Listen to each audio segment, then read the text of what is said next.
Hello and welcome back. ठीक आहे friends, तर उद्या आहे दसरा आणि त्यासाठी लागणाऱ्या सगळ्या गोष्टींची डिटेल माहिती मी आपल्या मोठ्या ब्लॉगमध्ये एक्सप्लेन केली आहे.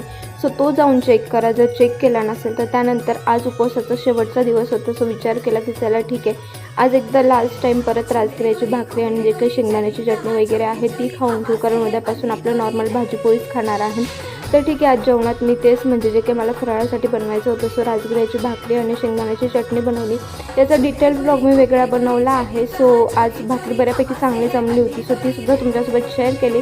आणि त्यानंतर शेंगदाण्याची चटणी बनवण्यासाठी मी इकडे जिरं आणि हिरवी मिरची मिक्सरमधून काढून घेतली आणि त्यानंतर थोडं पाणी वगैरे पण टाकलं आणि या सगळ्या गोष्टी मी तेलात व्यवस्थित परतवून घेतल्या. छान असं परतवून झाल्यानंतर त्यात मी शेंगदाण्याचं कूट घातलं आणि थोडं वरून मीठ घालून मी अशी कशी शेंगदाण्याची चटणी बनवली. आणि खरं तर बघता बघता नवरात्रीचे 9 दिवस कधी गेले हे समजलंच नाही. So thank you so much for watching. Bye.